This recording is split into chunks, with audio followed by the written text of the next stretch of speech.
नमस्कार मित्रों, मैं उदय सिंह शेखावत। अब आज हम थोड़ा सा अवतल लेंस की चर्चा कर दें, फिर उसके बाद आगे चलते हैं। देखिए, अवतल लेंस में जितने भी प्रतिबिंब हैं वो सभी जो है लेंस के बाईं ओर बनते हैं, मतलब वस्तु की ओर बनते हैं, सीधे और आभासी बनते हैं। देखें, एक फिगर से हम आपको स्पष्ट कर देते हैं।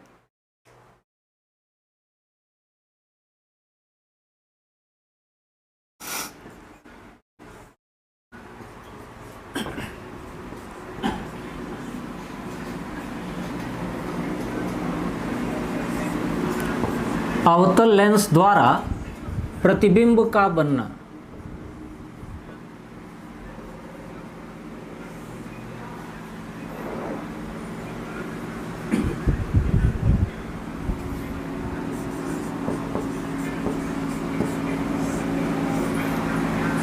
देखें, एक फिगर में ही स्पष्ट हो जाएगा कि अवतल लेंस से प्रतिबिंब कैसे बनते हैं।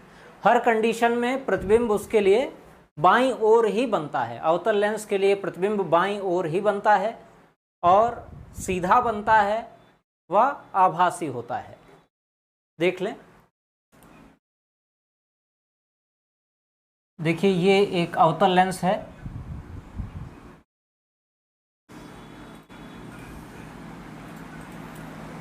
ये एक अवतल लेंस है और इसके ठीक मध्य से होकर के मुख्य अक्ष गुजर रही है। ये इसका प्रकाशिक केंद्र हो गया। ये लेंस का प्रकाशिक केंद्र है और इसके ठीक बीचों बीच से कौन सी रेखा? मुख्य अक्ष गुजर रही है। अब मान लें वस्तु को हमने यहां पर रखा है।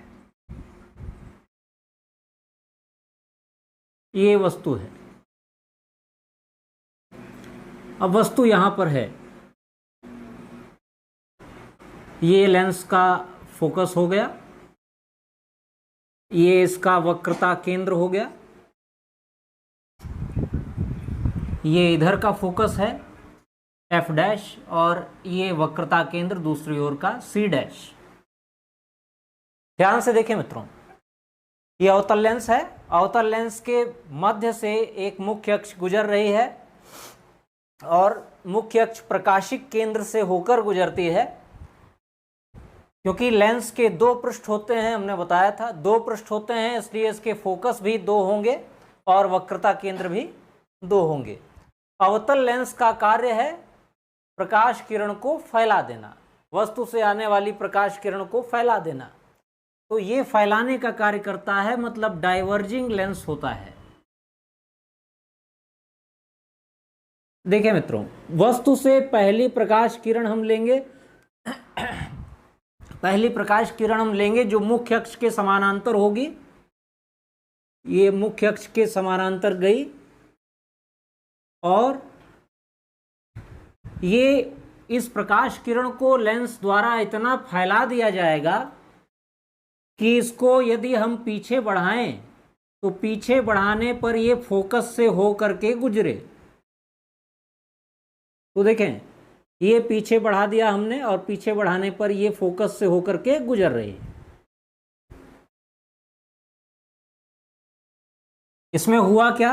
वस्तु से हमने पहली प्रकाश किरण ली जो मुख्य अक्ष के समानांतर है और मुख्य अक्ष के समानांतर ये प्रकाश किरण जा रही है। अवतल लेंस ने इसको मोड़ दिया, अवतल लेंस ने इसको फैला दिया और फैलाने के बाद, ये फैल जाने के बाद आगे जाकर के तो कहीं मुख्य अक्ष को काटेगी नहीं, आगे जाकर मुख्य अक्ष को कहीं नहीं काटेगी, क्योंकि ये फैल गई है और मुख्य अक्ष से इसकी दूरी बढ़ती ही चली जा रही है।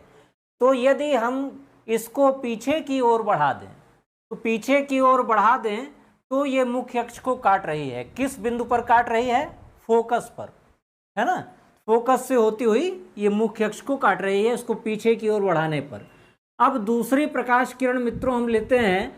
वस्तु से दूसरी प्रकाश किरण चलती है और लेंस के प्रकाशिक केंद्र से होकर सीधी निकल जाती है ना। तो दूसरी प्रकाश किरण हमने ली और लेंस के प्रकाशिक केंद्र से ये होती हुई सीधी चली गई। ये लेंस के प्रकाशिक केंद्र से होती हुई सीधी चली गई।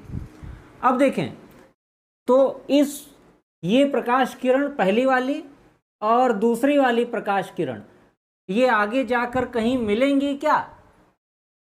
आगे जाकर ये कहीं नहीं मिलेंगी, क्योंकि इनके बीच की दूरी लगातार बढ़ती चली जा रही है। तो दूरी बढ़ती चली जाने से ये आगे तो कहीं मिलने वाली नहीं। अब देखें क्या ये पीछे कहीं काट रही हैं? तो देखें ये प्रकाश किरण, दूसरी प्रकाश किरण प्रकाशिक केंद्र से एकदम सीधी निकल गई और पहली प्रकाश किरण को लेंस द्वारा फैला दिया गया था। अब इसी फैली हुई किरण को हमने पीछे की ओर बढ़ाया है, जो फोकस को काटती हुई जा रही है, फोकस से गुजरती हुई जा रही है।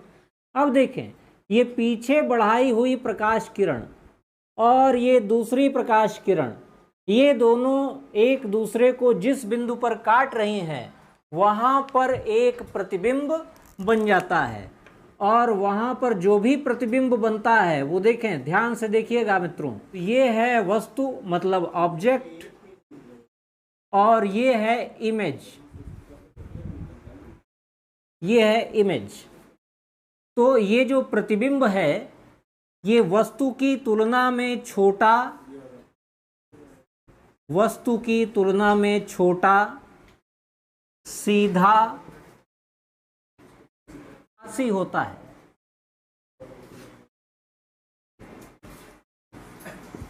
वस्तु की तुलना में छोटा, सीधा और आभासी होता है। देखिए हमेशा अवतल लेंस द्वारा जो भी प्रतिबिंब बनेगा वो बाईं ओर ही बनेगा। ये LHS है लेफ्ट हैंड साइड और इधर है RHS राइट हैंड साइड। तो अवतल लेंस द्वारा आप देख रहे हैं जो भी प्रतिबिंब बन रहा है वो बाईं ओर ही बन रहा है, और वस्तु की तुलना में कैसा है? छोटा, सीधा और आभासी, क्योंकि जो प्रतिबिंब सीधा होता है वो आभासी होता है ना। तो वस्तु की तुलना में छोटा, सीधा और आभासी प्रतिबिंब बन रहा है। तो अवतल लेंस द्वारा सभी बने हुए सभी प्रतिबिंब लेंस के बाईं ओर बनते हैं और सभी के सभी सीधे और आभासी ही बनते हैं, सभी के सभी सीधे और आभासी होते हैं। ठीक है, तो अवतल लेंस का आप समझ गए।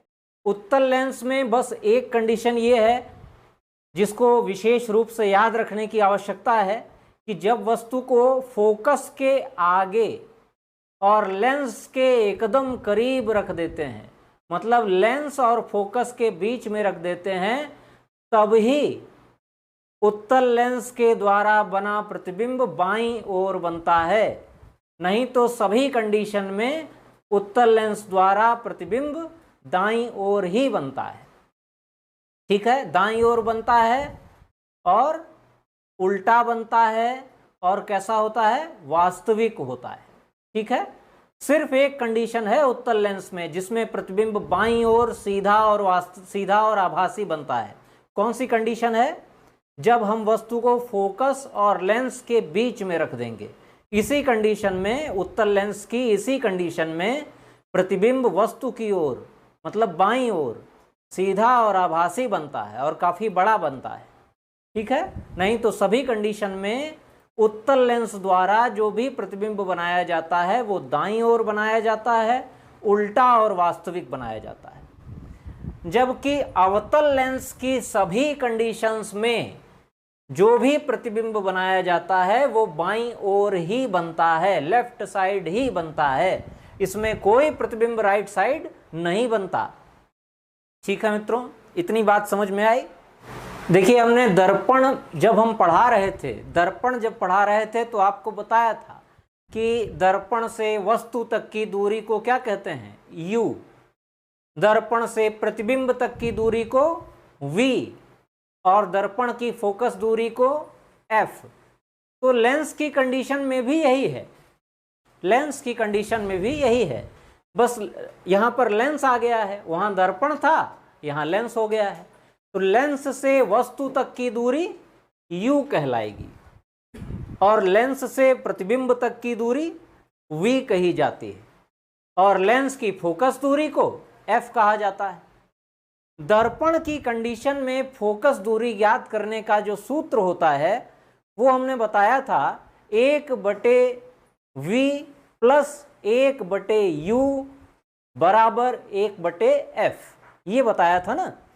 तो जहां दर्पण में प्लस होता है वहीं लेंस में माइनस होता है, बस इतना ध्यान रखना है।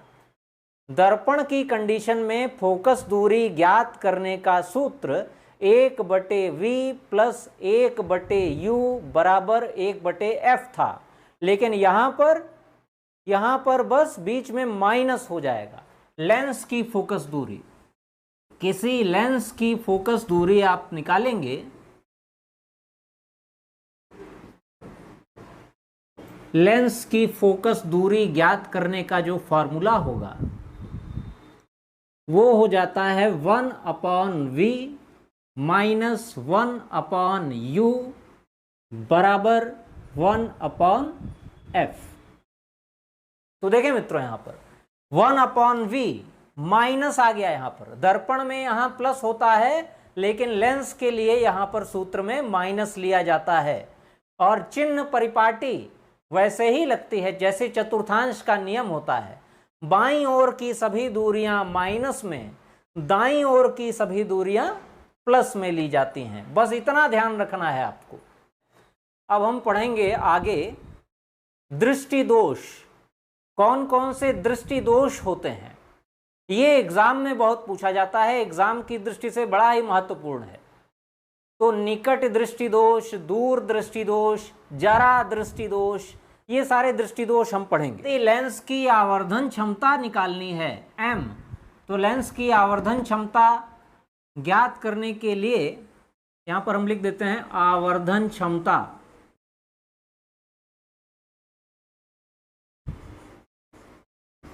आवर्धन क्षमता, तो लेंस की आवर्धन क्षमता ज्ञात करने के लिए m बराबर -v/u बराबर -i/o होता है। ये फॉर्मूला होता है मित्रों। ये लेंस की आवर्धन क्षमता ज्ञात करने का सूत्र है। आवर्धन क्षमता जब हम निकालते हैं तो आवर्धन क्षमता का मतलब होता है क्या, लेंस द्वारा किसी वस्तु को बड़ा करके, कितना बड़ा करके दिखाया जा रहा है या कितना छोटा करके दिखाया जा रहा है। आवर्धन क्षमता ज्ञात करने के लिए m बराबर -v/u या फिर -i/o। i क्या है, प्रतिबिंब की लंबाई, प्रतिबिंब की लंबाई, और o क्या है, वस्तु की लंबाई। बस ध्यान ये देना है कि यदि प्रतिबिंब उल्टा बनता है तो उसकी लंबाई को माइनस में लेंगे, यदि प्रतिबिंब सीधा बनता है तो उसकी लंबाई को प्लस में लेंगे। बस यही ध्यान देना है, केवल इतना सा ध्यान देना है। यदि प्रतिबिंब उल्टा बन रहा है तो उसकी लंबाई को माइनस में, और यदि प्रतिबिंब सीधा बन रहा है तो उसकी लंबाई को प्लस में लिया जाता है। ठीक है, इतनी चीज आप ध्यान रखेंगे तो आपका सवाल गलत नहीं होगा। बस चिन्ह के कारण ही आप लोग कंफ्यूज होते हैं और सवाल गलत होते हैं। आइए हम आगे चलते हैं, अब दृष्टि दोष पढ़ते हैं। एग्जाम में बहुत पूछा जाता है, ये एनटीपीसी वगैरह में, किसी भी एग्जाम में, कोई भी वनडे एग्जाम हो, दृष्टि दोष से प्रश्न जरूर आता है कि व्यक्ति में कितने प्रकार के दृष्टि दोष होते हैं। तो चलिए हम लोग शुरू करते हैं। दृष्टि दोष,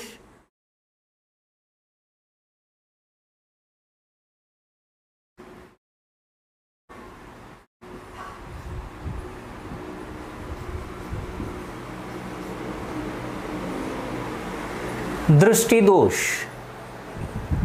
विजन डिफेक्ट्स।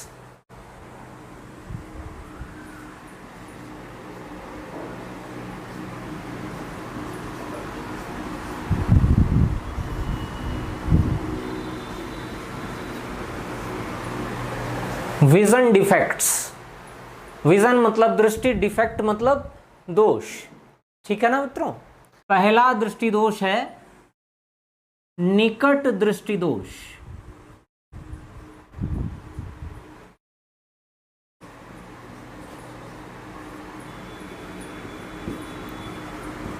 निकट दृष्टि दोष, इसको कहते क्या है, इसको मायोपिया कहते हैं, इसको विज्ञान की भाषा में मायोपिया कहा जाता है।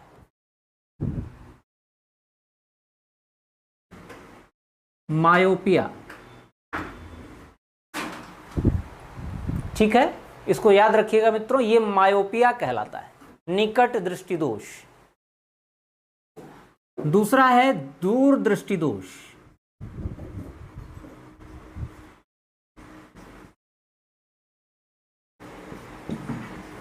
दूरदृष्टि दोष, इसको विज्ञान की भाषा में हाइपरमेट्रोपिया कहते हैं और सामान्य भाषा में फार साइटेडनेस भी कह देते हैं। सामान्य भाषा में फार साइटेडनेस और विज्ञान की भाषा में हाइपरमेट्रोपिया। तो यहां पर हम लिख देते हैं हाइपरमेट्रोपिया।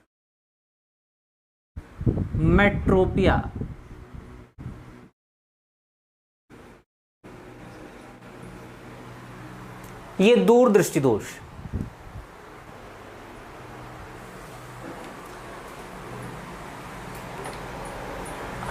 आगे देखते हैं मित्रों, अगला दृष्टि दोष कौन सा है।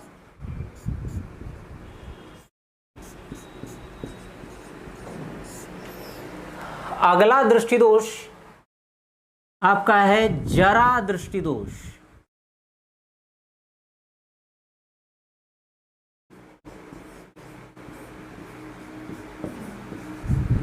जरा दृष्टि दोष, इसको जरा दृष्टि दोष का मतलब जरा सा दृष्टि दोष होता है ऐसा नहीं है।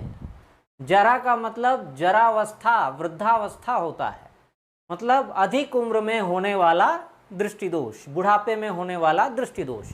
तो ये जरा दृष्टि दोष है। इसको इंग्लिश में, विज्ञान की भाषा में कहते हैं प्रेस बायोपिया। प्रेस बायोपिया।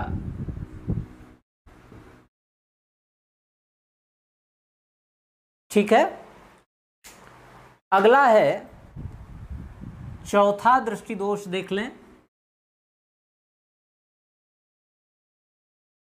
अबिंदुकता। अबिंदुकता दृष्टि दोष। अबिंदुकता दृष्टि दोष होता है, विज्ञान की भाषा में इसको एस्टिग्मैटिज्म कहते हैं। एस्टिग्मैटिज्म।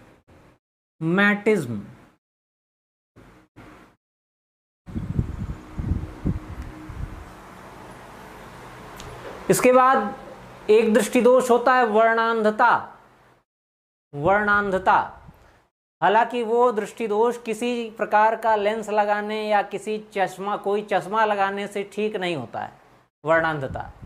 लेकिन इतने दृष्टि दोष ये जो हैं, ये चश्मा लगाने से समस्या को हल किया जा सकता है। मतलब चश्मे में कोई ना कोई हम लेंस प्रयोग कर दें, दोष के अनुसार कोई ना कोई लेंस प्रयोग कर देने से इन दोषों की समस्या हल की जा सकती है। लेकिन वर्णांधता है, रतौंधी है, ये इस प्रकार के दृष्टि दोष लेंस के प्रयोग से ठीक नहीं होते, क्योंकि वो आनुवांशिक दृष्टि दोष होते हैं, पीढ़ी दर पीढ़ी चलते हैं, है ना। और वर्णांधता में क्या होता है कि व्यक्ति को रंग देखने में परेशानी होती है, लाल और हरे रंग में वो अंतर स्पष्ट नहीं कर पाता। जब लाल और हरे रंग में अंतर स्पष्ट नहीं कर पाएगा तो उसको जो है ट्रैफिक पुलिस, लोको पायलट, विमान चालक, बस कंडक्टर या बस ड्राइवर आदि नहीं बनाया जा सकता। इसलिए इन सरकारी जगहों पर वो नौकरियां नहीं पा सकता है। तो वर्णांधता ऐसा दृष्टि दोष है जो किसी लेंस के प्रयोग से ठीक नहीं हो सकता है, ये आनुवांशिक दृष्टि दोष है। और वर्णांधता इंग्लिश में कलर ब्लाइंडनेस कहते हैं, इसकी वाहक होती हैं महिलाएं। इस दोष की वाहक महिलाएं होती हैं, लेकिन प्रभावित होते हैं पुरुष। वर्णांधता दृष्टि दोष से प्रभावित पुरुष होते हैं, महिलाएं इसकी केवल वाहक होती हैं। महिलाओं में ये दृष्टि दोष प्रभावित उनको नहीं करता है, महिलाओं को वर्णांधता दृष्टि दोष प्रभावित नहीं करता है, वो केवल इसकी वाहक होती हैं। जबकि पुरुष इस दृष्टि दोष से प्रभावित होते हैं, क्योंकि ये ऐसा दृष्टि दोष है जो एक्स लिंग सहलग्न लक्षण में आता है, और एक्स लिंग सहलग्न लक्षण वाले दोष केवल पुरुषों को प्रभावित करते हैं, और वाई लिंग सहलग्न लक्षण वाले दोष महिलाओं और पुरुषों दोनों को प्रभावित करते हैं। तो चले मित्रों, इन दृष्टि दोष जो लेंस की सहायता से ठीक किए जा सकते हैं, ये 4 ही हैं। लेंस की सहायता से इन 4 दृष्टि दोषों को हम ठीक कर सकते हैं। निकट दृष्टि दोष, दूर दृष्टि दोष, जरा दृष्टि दोष और अबिंदुकता। इनका जो विज्ञान की भाषा में इन्हें जो कहते हैं वो भी हमने लिख दिया है। निकट दृष्टि दोष को मायोपिया कहा जाता है, दूर दृष्टि दोष को हाइपरमेट्रोपिया, जरा दृष्टि दोष को प्रेसबायोपिया और अबिंदुकता को एस्टिग्मैटिज्म कहते हैं। तो इस बात को आप ध्यान रखिएगा, इसके इंग्लिश नाम भी हिंदी के रूप में कभी कभी प्रयोग कर दिए जाते हैं। वर्तनी हिंदी की रहेगी लेकिन नाम अंग्रेजी में लिख दिया जाएगा, या विज्ञान की शब्दावली प्रयोग की कर दी जाएगी, इसलिए दोनों नाम आपको याद रखने आवश्यक हैं। सबसे पहले हम लोग पढ़ते हैं निकट दृष्टि दोष के विषय में। तो निकट दृष्टि दोष जैसा नाम है उससे कई लोग कंफ्यूज हो जाते हैं। जैसा नाम है उसको पढ़ के कई लोग कंफ्यूज रहते हैं। निकट दृष्टि दोष समझ लेते हैं कि निकट की दृष्टि में दोष है, मतलब पास की चीजें नहीं दिखाई देती होंगी, जबकि ऐसा नहीं है। निकट दृष्टि दोष में निकट की वस्तुएं एकदम साफ दिखाई देती, बस दूर की वस्तुएं धुंधली हो जाती हैं, दूर की वस्तुएं स्पष्ट दिखाई नहीं देती। ठीक है, समझ में आ रहा है सबको? अब देखिए ऐसा होता क्यों है, कारण क्या है इसका, कारण क्या होता है? इसके 2 कारण हो सकते हैं। 2 कारण इसके हो सकते हैं।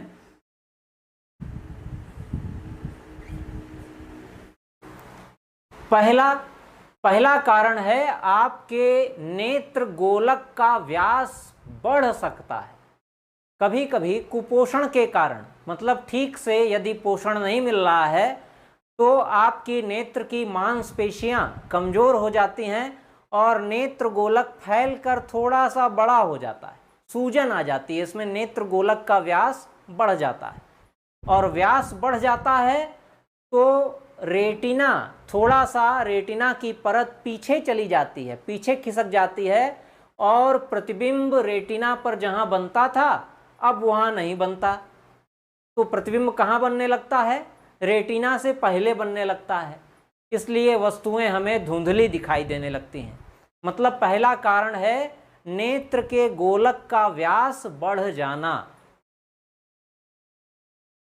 नेत्र गोलक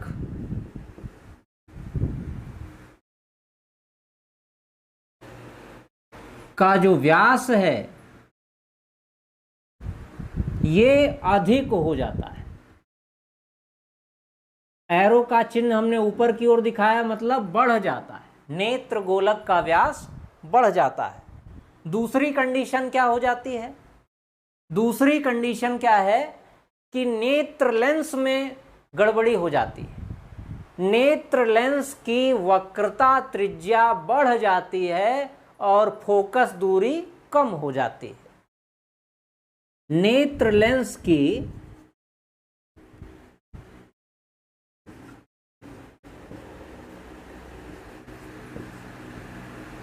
नेत्र लेंस में क्या होता है, इसकी वक्रता अधिक हो जाती है और फोकस दूरी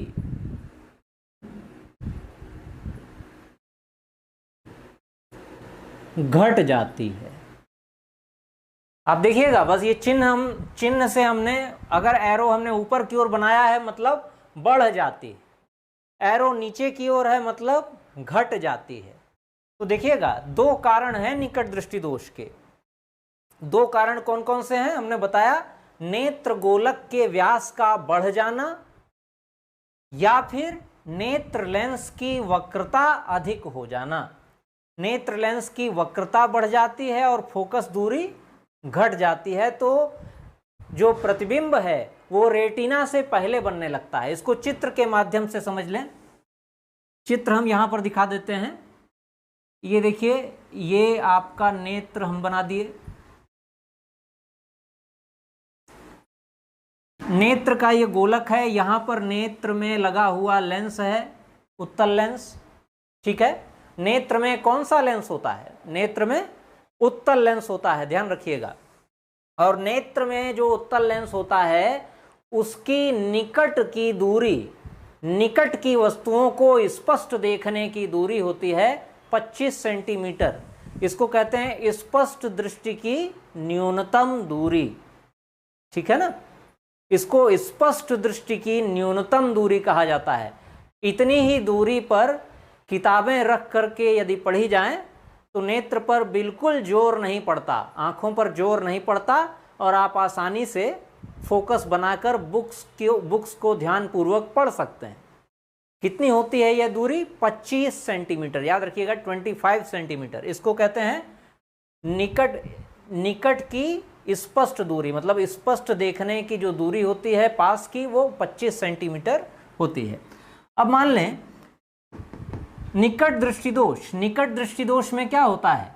हमने बताया निकट दृष्टि दोष में पास की चीजें, पास की वस्तुएं एकदम स्पष्ट दिखाई देती हैं, लेकिन दूर की वस्तुएं, दूर की वस्तुएं धुंधली दिखाई देती हैं। ठीक है, ये चीज आप सांकेतिक रूप से समझिए। निकट दृष्टि दोष में क्या होता है? पास की चीजें स्पष्ट दिखाई देती हैं लेकिन दूर की चीजें धुंधली दिखाई देती हैं। अब कैसे होता है? तो देखें, ये हमारा नेत्र का गोलक है, तो नेत्र गोलक का व्यास मान लीजिए बढ़ गया है। यहां पर प्रतिबिंब रेटिना है, ये यहां पर प्रतिबिंब बनना चाहिए, लेकिन व्यास इसका अधिक हो गया है, तो क्या होगा? दूर की वस्तुओं से जो भी प्रकाश किरणें आती हैं वो प्रकाश किरणें कैसी होती हैं? समानांतर होती हैं। ये हमने बताया था। अगर वस्तु दूर स्थित है, और कितनी दूर? लगभग 2 मीटर से अधिक की दूरी, या आप कह सकते हैं 6.5 फीट से अधिक की दूरी। अगर 6.5 फीट या लगभग 2 मीटर से अधिक की दूरी पर स्थित वस्तुएं हमें स्पष्ट नहीं दिखाई दे रही हैं, तो आप समझ लीजिए कौन सा दृष्टि दोष होगा? निकट दृष्टि दोष होगा। तो निकट दृष्टि दोष में देखें, जो प्रकाश किरणें आती हैं वो एकदम समानांतर होती हैं। दूर स्थित वस्तु से आने वाली प्रकाश किरणें समानांतर होती हैं और नेत्र लेंस द्वारा उन्हें मोड़ दिया जाता है, इतना मोड़ दिया जाता है कि वो रेटिना पर न मिलकर पहले ही मिलने लगती हैं और यहीं प्रतिबिंब बन जाता है। जबकि इन्हें मिलना कहाँ चाहिए था? मिलना चाहिए था यहां पर, रेटिना पर। तो क्योंकि नेत्र गोलक का व्यास बढ़ गया, जहां किरणें मिलती थीं वो वहीं मिल रही हैं, लेकिन गोलक का व्यास बढ़ जाने से रेटिना पीछे खिसक गई है, और रेटिना पीछे खिसक जाने से प्रतिबिंब रेटिना पर नहीं बन पा रहा है दूर स्थित वस्तु का, और इसी कारण से वस्तु जो दूर स्थित होती है वो धुंधली दिखाई देने लगती है। अब इसका निवारण क्या है? क्या कर दें कि प्रतिबिंब जो है रेटिना पर बनने लगे? अब रेटिना एक बार पीछे खिसक गई तो खिसक गई, उसको हम आगे तो ला नहीं सकते। कितना भी आप अच्छा पोषण लें, खाएं पिएं, थोड़ा बहुत अंतर पड़ता है लेकिन ज़्यादा अंतर उसमें नहीं पड़ता। तो उसके लिए विज्ञान ने एक विकल्प निकाला है कि यदि व्यक्ति को निकट दृष्टि दोष है तो एक अवतल लेंस उचित फोकस दूरी का एक अवतल लेंस लगा देना चाहिए और इसकी टेस्टिंग की जाती है। टेस्टिंग की जाती है, अलग अलग लेंस बदल के व्यक्ति की आँखों को टेस्ट किया जाता है और वस्तु को 6.5 फीट की दूरी से अधिक रखा जाता है और कहा जाता है कि आपको दिखाई दे रहा है, पढ़ के बताइए। तो अगर व्यक्ति नहीं पढ़ पा रहा है मतलब लेंस अभी और चेंज करना है, तो लेंस को फिर वो डॉक्टर और चेंज करके देखता है, अब बताइए स्पष्ट दिखाई दे रहा है। तो यदि व्यक्ति उन लिखे हुए लेटर्स को पढ़ लेता है, कहता है कि स्पष्ट दिख रहा है, हम पढ़ पा रहे हैं एकदम, तो डॉक्टर कहता है अच्छा ठीक है, अब सही फोकस दूरी का लेंस मिल गया है, यही इसके चश्मे में लगा दें तो ये सही देख पाएगा। तो अवतल लेंस, निकट दृष्टि दोष है तो अवतल लेंस, उचित फोकस दूरी का अवतल लेंस प्रयोग किया जाता है। अब देखिए कैसे अवतल लेंस हम लगा दें तो ये किरणें कैसे रेटिना पर मिलने लगेंगी।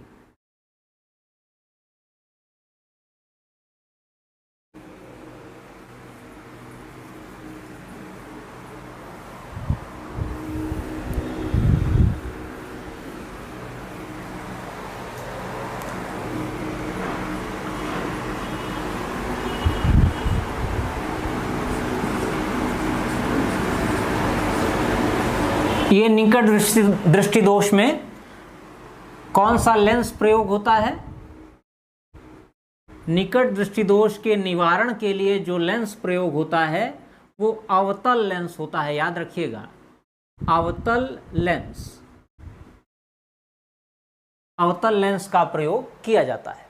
अवतल लेंस का प्रयोग करने पर क्या प्रभाव होता है, आइए देख लेते हैं इस चित्र के माध्यम से। ये नेत्र गोलक है, आंख का गोला, और इसमें ये लगा हुआ है उत्तल लेंस। ठीक है, ये उत्तल लेंस है। अब हमने इस व्यक्ति को चश्मा लगा दिया टेस्ट करके। इस व्यक्ति को आंख के बाहर, ये देखिए आंख के बाहर जो चश्मा है उसमें अवतल लेंस लगा हुआ है उचित फोकस दूरी का। टेस्टिंग करने के बाद इसको ये चश्मा लगा दिया, उचित फोकस दूरी का अवतल लेंस। अब यहाँ से प्रकाश किरणें चलती हैं, वस्तु, मान लीजिए वस्तु से, दूर स्थित वस्तु से प्रकाश किरणें आईं और प्रकाश किरणें कैसी हैं? समानांतर। दूर स्थित वस्तु से जो भी प्रकाश किरणें आती हैं वो एक दूसरे के समानांतर होती हैं। अब ये अवतल लेंस क्या करेगा? इन समांतर किरणों को थोड़ा सा फैला देगा। अवतल लेंस का काम ही होता है प्रकाश किरणों को फैलाना। तो ये अवतल लेंस जो है इन प्रकाश किरणों को थोड़ा सा फैला देगा। देखिए ये फैला दिया।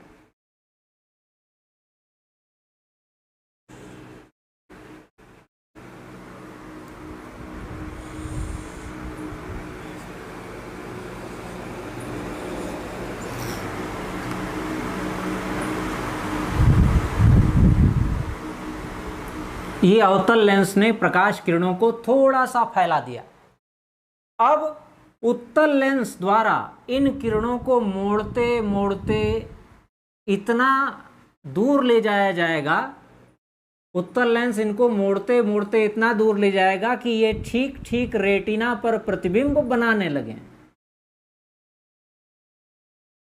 ठीक ठीक रेटिना पर प्रतिबिंब बनाने लगे। पहले क्या था देखें, पहले जो है यहाँ पर जो प्रतिबिंब बन रहा था वो रेटिना से पहले ही बन जा रहा था, क्योंकि प्रकाश किरणें केवल समानांतर ही आ रही थीं।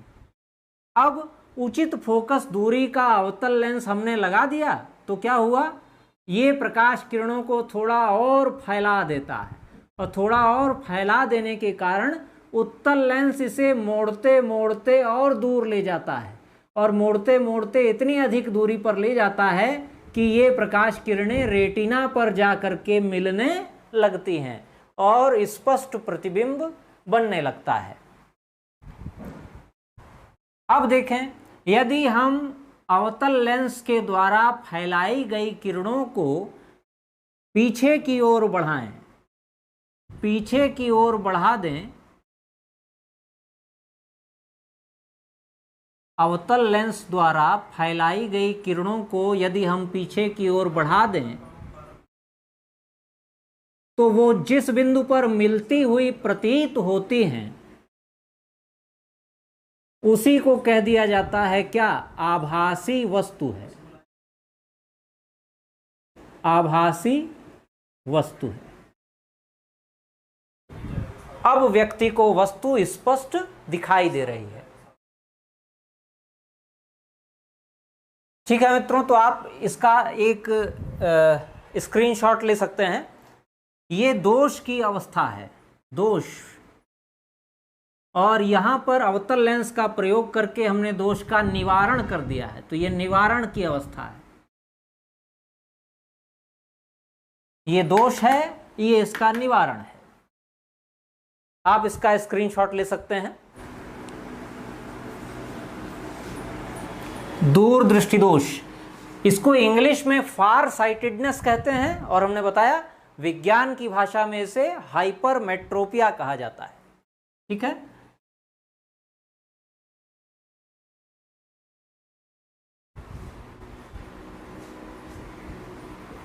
हाइपरमेट्रोपिया, दूरदृष्टि दोष।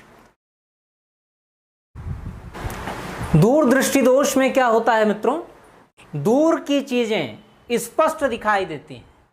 दूरदृष्टि दोष में यहां पर देखें, हम यहां बता दे रहे हैं, दूरदृष्टि दोष में दूर की जो वस्तुएं होती हैं वो एकदम स्पष्ट दिखाई देती हैं, लेकिन पास की वस्तुएं जो है धुंधली दिखाई देती हैं, मतलब अस्पष्ट।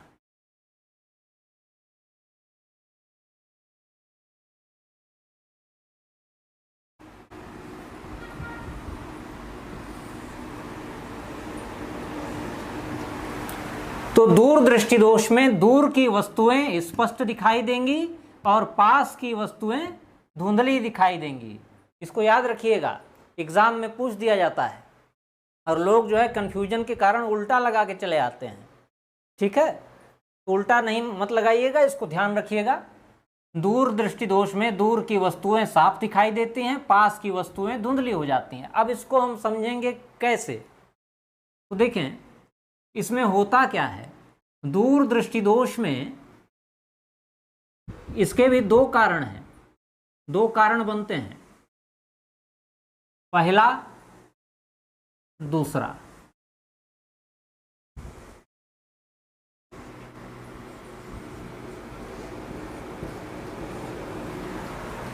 इसके दो कारण हैं। पहला, नेत्र गोलक का व्यास कम हो जाना।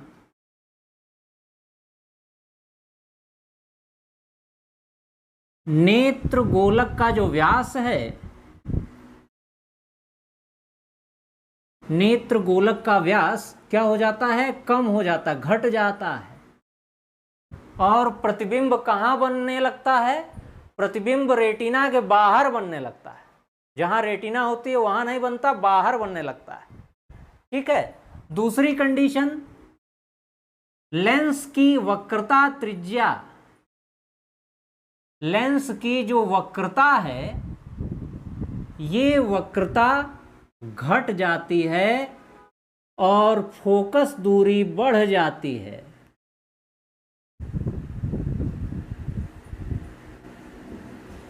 फोकस दूरी बढ़ जाती है।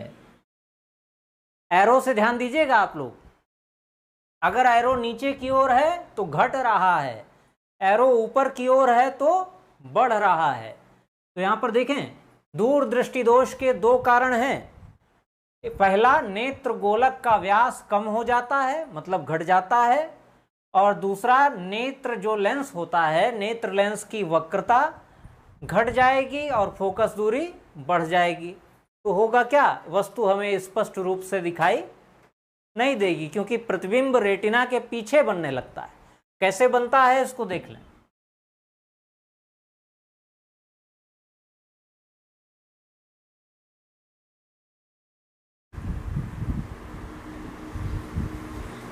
मान लें ये नेत्र गोलक है और नेत्र गोलक में ये जो लेंस है ये उत्तल लेंस है, ठीक।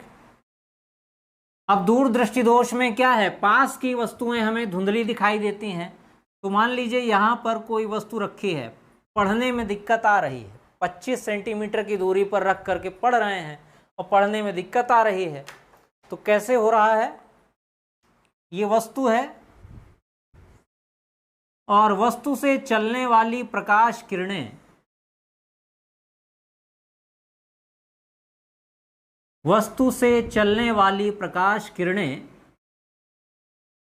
लेंस के द्वारा इतना मोड़ दी जाती हैं कि ये रेटिना पर जा करके नहीं मिलती। ये कहाँ मिलने लगती हैं, प्रतिबिंब बनाने लगती हैं रेटिना के पीछे।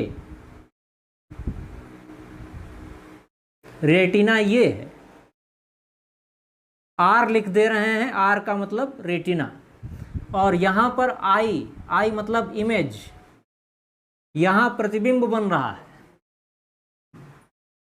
मतलब उत्तल लेंस को प्रकाश किरणें इतनी अधिक मोड़ देनी चाहिए कि रेटिना पर प्रतिबिंब बन जाए, लेकिन ये रेटिना पर प्रतिबिंब न बना करके इन प्रकाश किरणों को उतना अधिक नहीं मोड़ पा रहा है, और हल्का सा मोड़ करके ये प्रकाश किरणें हल्की सी मुड़ी हुई हैं और प्रतिबिंब रेटिना के पीछे बन जा रहा है। तो ये है दोष की स्थिति, ये दोष है, दूरदृष्टि दोष। निवारण क्या है इसका,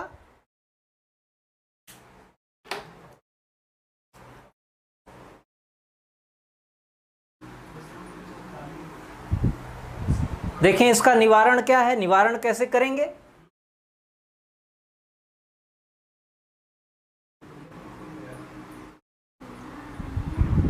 निवारण के लिए हम उचित फोकस दूरी का उत्तल लेंस प्रयोग करते हैं।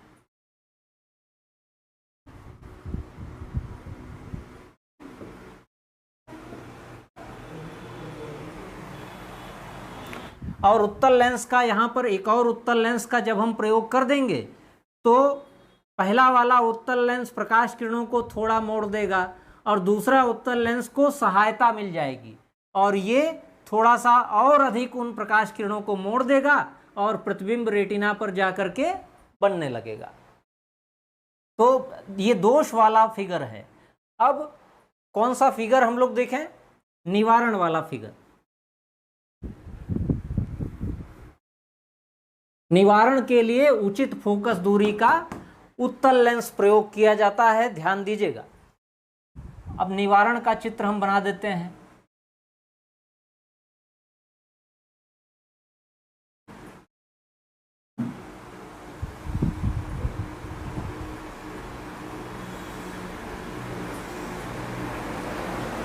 यहां पर देखिए हमने चश्मे में, इस व्यक्ति के चश्मे में टेस्टिंग के बाद उचित फोकस दूरी का उत्तल लेंस लगा दिया है। अब उचित फोकस दूरी का उत्तल लेंस हमने लगा दिया तो जो पास स्थित वस्तु है, यहां पर ये वस्तु रखी है, इस वस्तु से प्रकाश किरणें चली और इस लेंस द्वारा ये प्रकाश किरणें देखिए ऐसी जानी चाहिए थी, इधर जानी चाहिए थी, लेकिन इसके द्वारा इन्हें थोड़ा सा मोड़ दिया गया।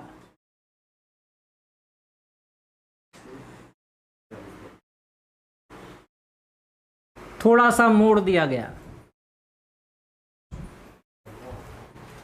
और मोड़ने के बाद इस दूसरे, ये पहला लेंस है चश्मे वाला और ये दूसरा आंख का लेंस है, इस दूसरे उत्तल लेंस को थोड़ी सी मदद मिल गई और ये मुड़ी हुई, थोड़ी सी मुड़ी हुई प्रकाश किरणों को ये अब मोड़ करके रेटिना पर मिला देता है और यहीं पर प्रतिबिंब बनने लग जाता है, रेटिना पर ही प्रतिबिंब बनने लग जाता है। अब देखें ये वास्तविक वस्तु है और यदि इन मुड़ी हुई प्रकाश किरणों को हम पीछे की ओर बढ़ाएं यदि इन मुड़ी हुई प्रकाश किरणों को हम पीछे की ओर बढ़ा दें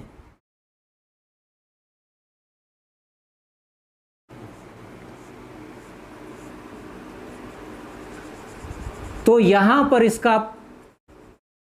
पर ये मिलती हुई प्रतीत होती हैं और इसको कहेंगे आभासी वस्तु। आभासी वस्तु। और व्यक्ति को स्पष्ट रूप से प्रतिबिंब रेटिना पर बनता हुआ दिखाई देता है जब हम उचित फोकस दूरी का उत्तल लेंस प्रयोग करते हैं। तो ये दोष वाला फिगर है और ये निवारण वाला फिगर है। यहां दोष लिखे हैं, ये है निवारण। अब आप चाहें तो इसका स्क्रीनशॉट ले सकते हैं। हम किनारे हो जाते हैं, इसका आप स्क्रीनशॉट ले लें। दो दृष्टिदोष विशेष जो दृष्टिदोष हैं हमने पढ़ लिए आज।